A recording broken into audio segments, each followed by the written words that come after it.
Chapitre 4. Le récit de l'homme chauve. Nous suivîmes l'Indien le long d'un couloir sordide, mal éclairé et encore plus mal meublé. Au bout, il ouvrit une porte sur la droite.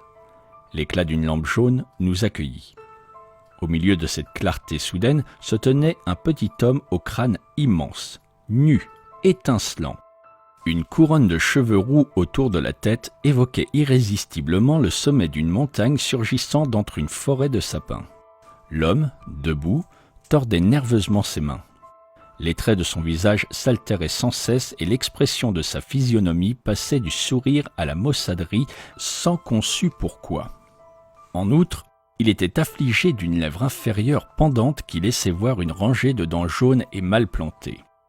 Il tentait de les dissimuler en promenant constamment sa main sur la partie inférieure de son visage. Il paraissait jeune malgré sa calvitie.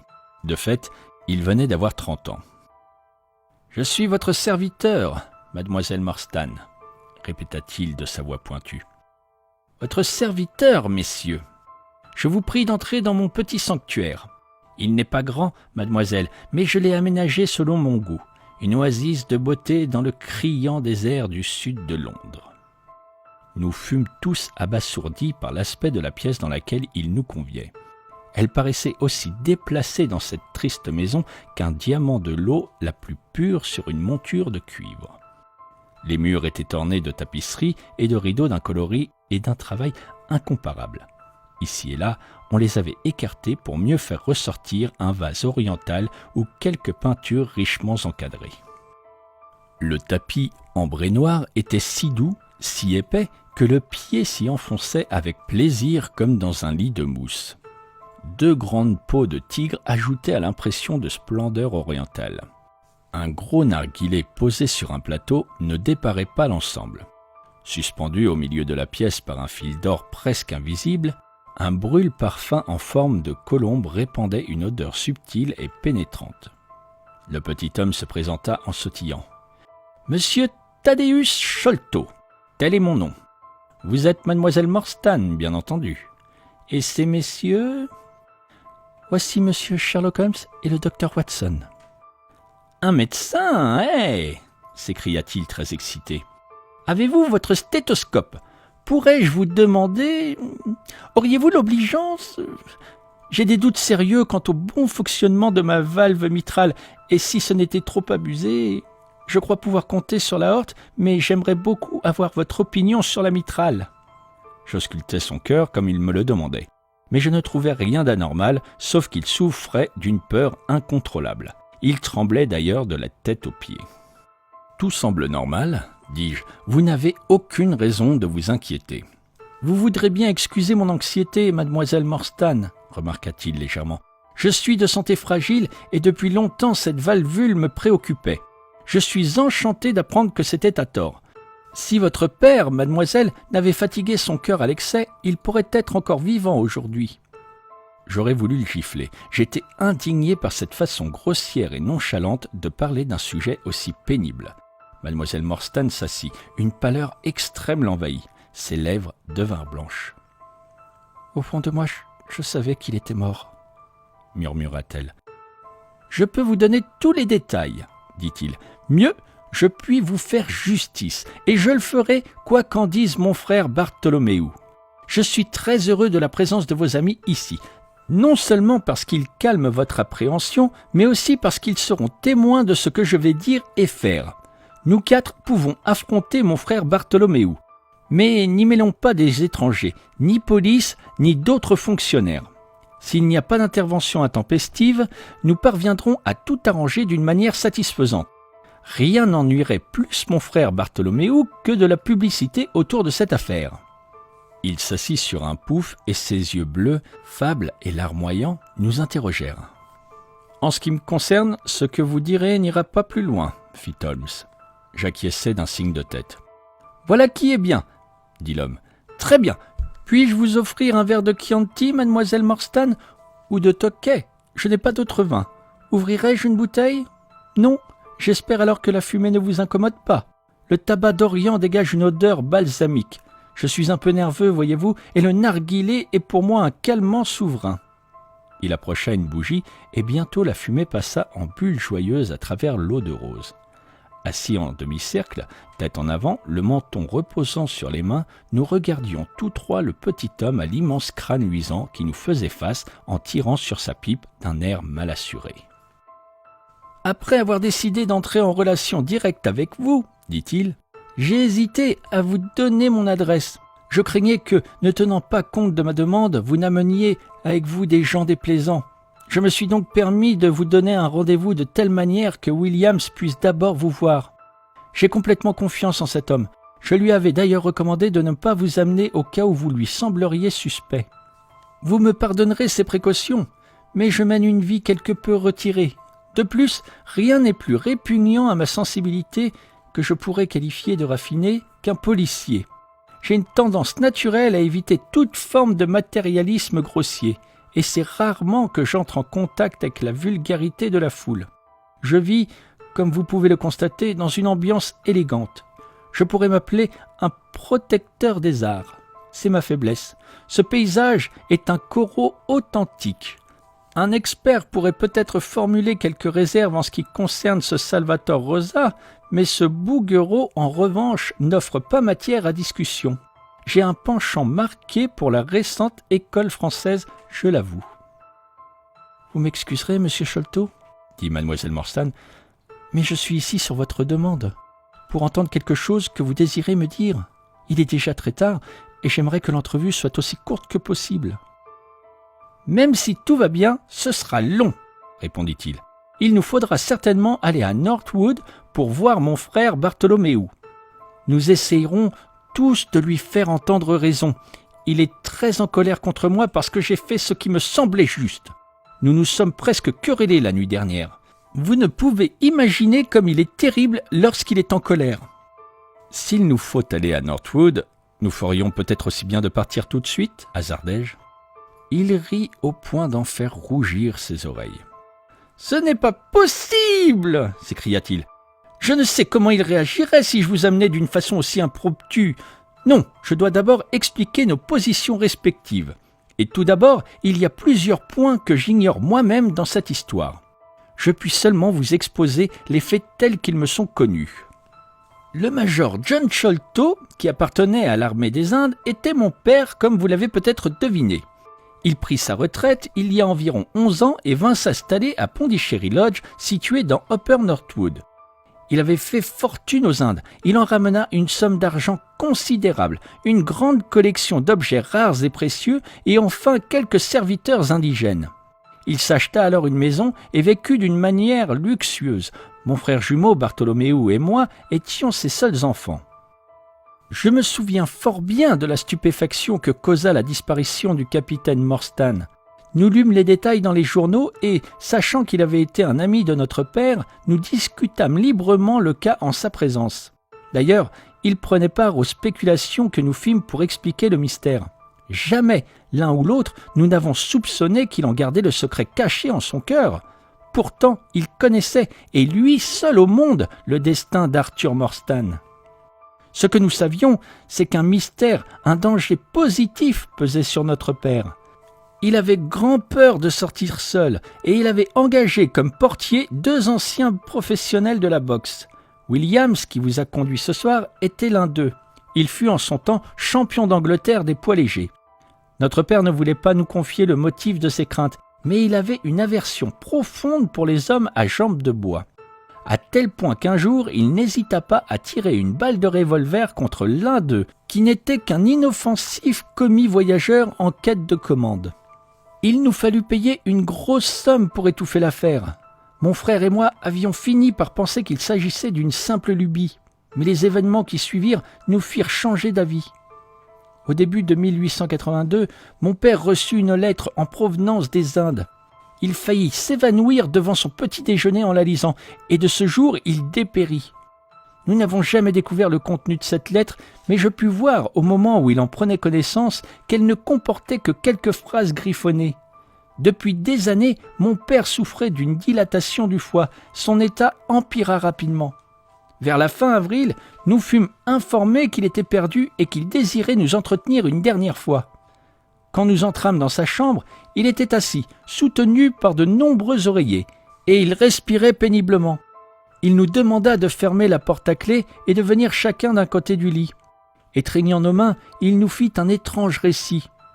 L'émotion, autant que la douleur, l'interrompait. Je vais essayer de vous le dire en ses propres termes. En ce dernier instant, une seule chose me tourmente l'esprit. La manière dont j'ai traité l'orpheline de ce malheureux Morstan. La maudite avarice qui fut mon péché capital a privé cet enfant d'un trésor dont la moitié au moins lui revenait. Et pourtant, je ne l'ai pas utilisé moi-même, tant l'avarice est aveugle et stupide. Le simple fait de posséder m'était si cher que je répugnais à partager si peu que ce fût. Voyez-vous ce chapelet de perles à côté de ma bouteille de quinine ? Je n'ai pu me résoudre à m'en séparer, et pourtant, je l'ai sorti avec le ferme dessein de le lui envoyer. Vous, mes enfants, vous lui donnerez une part équitable du trésor d'Agra. Mais ne lui envoyez rien, pas même le chapelet avant ma mort. Après tout, bien des hommes plus malades que moi se sont rétablis. Je vais vous dire comment Morstan est mort. Depuis longtemps, il souffrait du cœur, mais il ne l'avait dit à personne. Moi seul étais au courant. Aux Indes, par un concours de circonstances extraordinaires, lui et moi étions entrés en possession d'un trésor considérable. Je le transportai en Angleterre, et dès le soir de son arrivée, Morstan vint me réclamer sa part. Il avait marché depuis la gare, et ce fut mon fidèle Lal Chowder, mort depuis, qui l'introduisit. Nous discutâmes de la répartition du trésor, et une violente querelle éclata. Au comble de la fureur, Morstan s'était levé, mais il porta soudain la main au côté. Son visage changea de couleur. Il tomba en arrière. Dans la chute, sa tête heurta l'angle du coffre au trésor. Quand je me penchai sur lui, je constatai avec horreur qu'il était mort. Un long moment, je restai immobile dans mon fauteuil, le cerveau vidé, sans savoir quoi faire. Ma première pensée fut, bien sûr, de courir chercher de l'aide. Mais n'avais-je pas toutes les chances d'être accusé de meurtre ? Sa mort était survenue au cours d'une querelle et il y avait cette entaille à la tête qui s'était faite en tombant. Autant de lourdes présomptions contre moi. De plus, une enquête officielle dévoilerait à propos du trésor certains faits que je ne tenais nullement à divulguer. Morstan m'avait dit que personne au monde ne savait qu'il s'était rendu chez moi. Il ne me paraissait pas nécessaire que quiconque l'apprît jamais. J'étais en train de remuer tout cela dans ma tête quand, levant les yeux, je vis Lal Chowder dans l'encadrement de la porte. Il entra sans bruit et ferma à clé derrière lui. « Ne craignez rien, Sahib, » dit-il. « Personne n'a besoin de savoir que vous l'avez tué. Nous allons le cacher au loin. Qui pourrait savoir ?» ?»« Je ne l'ai pas tué. » Lal Chowder secoua la tête et sourit. « J'ai entendu, Sahib. J'ai entendu la dispute et j'ai entendu le coup. Mais mes lèvres sont scellées. Tous dorment dans la maison. Emmenons-le au loin. » Ces paroles arrachèrent ma décision. Si le plus fidèle de mes serviteurs ne pouvait croire en mon innocence, comment pouvais-je convaincre les 12 lourdeaux d'un jury ? Lal Chowder et moi, nous fîmes disparaître le corps cette même nuit. Et quelques jours plus tard, les journaux londoniens s'interrogeaient sur la disparition mystérieuse du capitaine Morstan. Vous comprenez par mon récit que sa mort ne saurait m'être imputée. Ma faute réside en ceci. J'ai caché non seulement le corps, mais aussi le trésor dont une part revenait de droit à Morstan ou à ses descendants. Je désire donc que vous fassiez une restitution. Venez tout près. Le trésor est caché dans... À cet instant, l'horreur le défigura. Ses yeux s'affolèrent et sa mâchoire tomba. « Chassez-le, au nom du Christ, chassez-le » cria-t-il d'une voix que je n'oublierai jamais. Nous avons regardé vers la fenêtre sur laquelle son regard s'était fixé. Un visage surgi des ténèbres nous observait. C'était une tête chevelue et barbue dont le cruel regard sauvage exprimait une haine ardente. Nous nous précipitâmes vers la fenêtre, mais l'homme avait disparu. Quand nous revîmes vers notre père, son menton s'était affaissé et son pouls avait cessé de battre. Nous fouillâmes le jardin cette nuit-là, mais sans trouver d'autre trace que l'empreinte d'un pied unique dans le lit de fleurs. Sans cette marque, peut-être aurions-nous cru que seule notre imagination avait fait surgir ce visage féroce. Nous eûmes cependant une autre preuve, encore plus flagrante, que des ennemis nous entouraient. Le lendemain matin, on trouva ouverte la fenêtre de la chambre de notre père. Placards et tiroirs avaient été fouillés, et sur la poitrine du mort était fixé un morceau de papier avec ces mots griffonnés. « Le signe des 4 ». Nous n'avons jamais appris ce que signifiait cette expression, ni qui en était l'auteur. À première vue, rien n'avait été dérobé, et pourtant tout avait été mis sans dessus-dessous.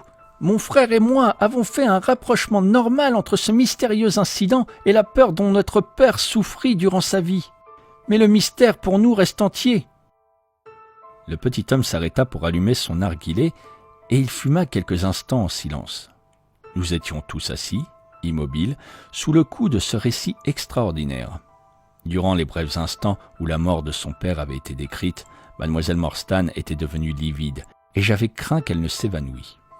Elle s'était cependant reprise après avoir bu un verre d'eau que je lui avais discrètement versé dans une carafe vénitienne à ma portée. Sherlock Holmes s'était renfoncé dans son siège dans une attitude absente, les yeux à peine ouverts. Je ne pus m'empêcher de penser en le regardant que le matin même, il s'était plaint de la banalité de l'existence. Là, en tout cas, il tenait un problème qui allait mettre sa sagacité à l'épreuve. Le regard de M. Tadeusz Sholto allait de l'un à l'autre, manifestement fier de l'effet produit par son histoire, et il en reprit le fil, s'interrompant parfois pour en tirer une bouffée. Mon frère et moi étions fort intéressés, comme vous pouvez l'imaginer, par ce trésor dont notre père avait parlé. Pendant des semaines et des mois, nous avons fouillé et retourné chaque parcelle du jardin sans pour autant trouver la cachette. La pensée que le secret était sur ses lèvres quand il mourut nous rendait fous de dépit.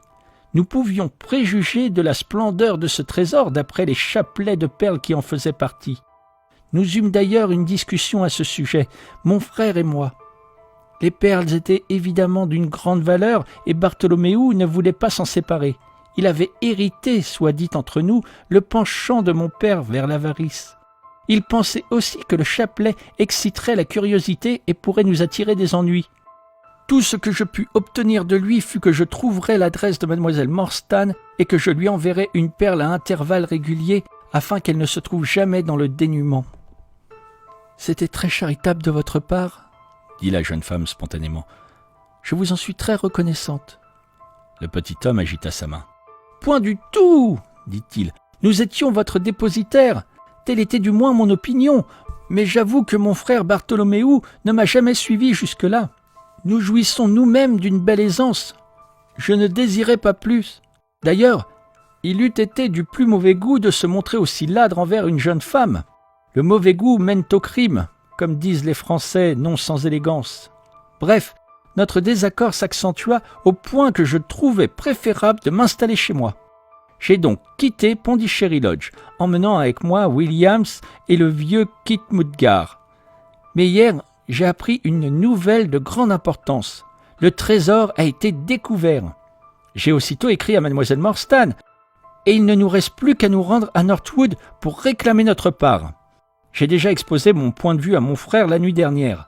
Notre visite n'est sans doute pas souhaitée, mais elle est attendue. Monsieur Tadeusz Sholto se tut, mais ne cessa pas pour autant de s'agiter sur son pouf de luxe.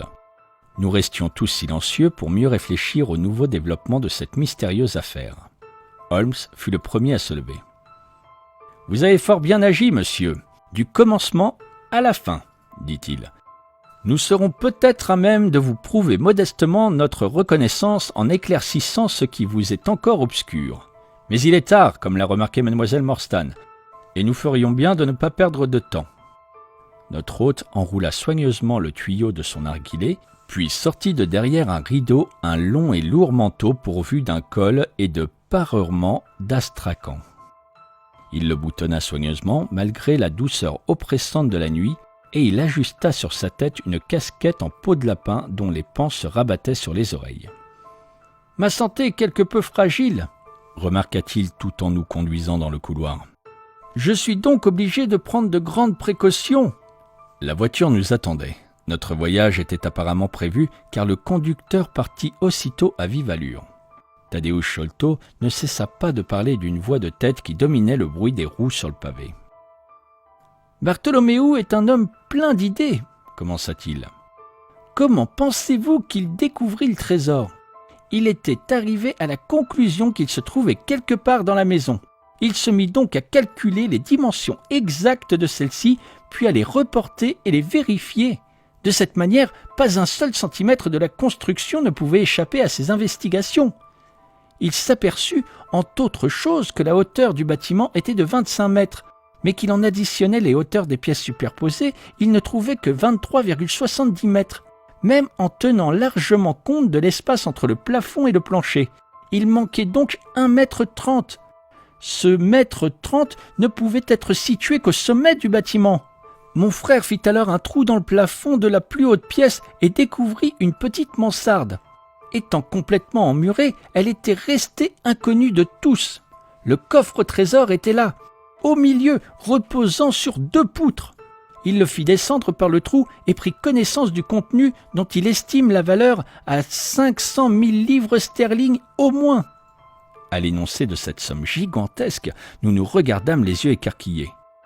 Si nous parvenions à assurer ses droits, Mademoiselle Morstan, gouvernante dans le besoin, deviendrait la plus riche héritière d'Angleterre. Un ami loyal ne pouvait évidemment que se réjouir d'une telle nouvelle. Cependant, je dois avouer pour ma honte que mon égoïsme fut le plus fort et que mon cœur devint de plomb. Je balbutiai quelques mots de félicitations, puis, affaissé sur mon siège, la tête baissée, je m'abîmais dans ma déception, sans écouter le bavardage de Tadeusz Sholto. C'était un hypocondriaque authentique.